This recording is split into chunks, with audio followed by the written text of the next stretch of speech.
वो भी क्या दिन थे जब घड़ी एक और आध के पास होती थी, समय सबके पास होता था।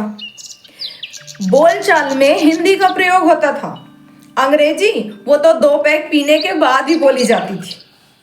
साइकिल हुआ करती थी जो 4 रोटी के बदले 40 का एवरेज देती थी। और ये तो पता ही होगा आपको कि चिट्ठी पत्री का जमाना था। पत्रों में व्याकरण भले ही अशुद्ध होती थी, पर आचरण शुद्ध हुआ करते थे। शादी ब्याह में घर की औरतें खाना बनाती थी और बाहर की औरतें नाचती गाती थी। परंतु अब घर की औरतें नाचती गाती हैं और बाहर की औरतें खाना बनाती हैं।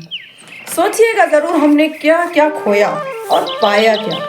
आज विदेशी हमारे धर्म के बारे में जानने और मानने के इच्छुक होते जा रहे हैं, और एक हम हैं जिनकी सोई हुई आत्मा को जगाने के लिए हिंदू सनातन एकता धर्म यात्रा निकालनी पड़ रही है। शास्त्री जी को अभी निकाली थी ना धीरेन्द्र शास्त्री जी ने। सोच लीजिए कैसे सो रहे हैं हम लोग। अरे कब तक सोते रहोगे?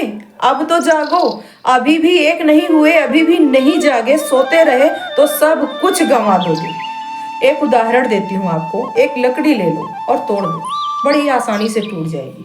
2 ले लो, 3 ले लो, तोड़ दो, वो भी बड़ी आसानी से टूट जाएगी। परंतु उसी जगह आप 10 लकड़ी ले लो और एक साथ तोड़ कर दिखाओ, नहीं टूटेगी, क्योंकि वो 10 एक साथ हैं। एक तो तोड़ लोगे बड़ी आसानी से, परंतु वही जब साथ होंगी तो नहीं तोड़ पाएंगी। आपकी हिम्मत जवाब दे जाएगी। एकता में बड़ी ताकत होती है, बड़ी शक्ति होती है। तो एक रहो, कोई तोड़ नहीं पाएगा। आगे बढ़ना है तो हमें एक साथ ही बढ़ना है, एक साथ रहना है। किसी को जरा सी तकलीफ होती थी पहले तो भागकर मदद के लिए लोग आते थे, और अब एक दूसरे को ही नुकसान पहुंचाने से नहीं चूकते हैं। ये तो सच साबित हो रहा है। समय के साथ हर चीज का बदलना तय है।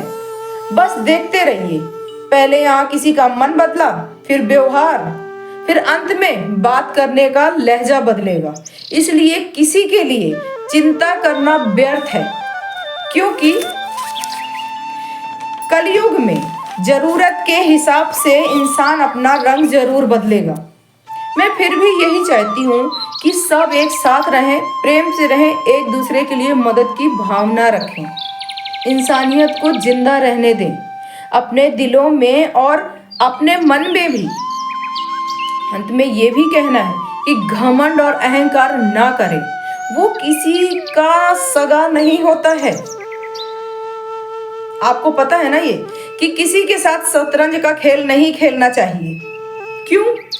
कितना ही शतरंज का खेल खेल लो आप, खेल खत्म होते ही राजा और मोहरे एक ही डिब्बे में रख दिए जाते हैं।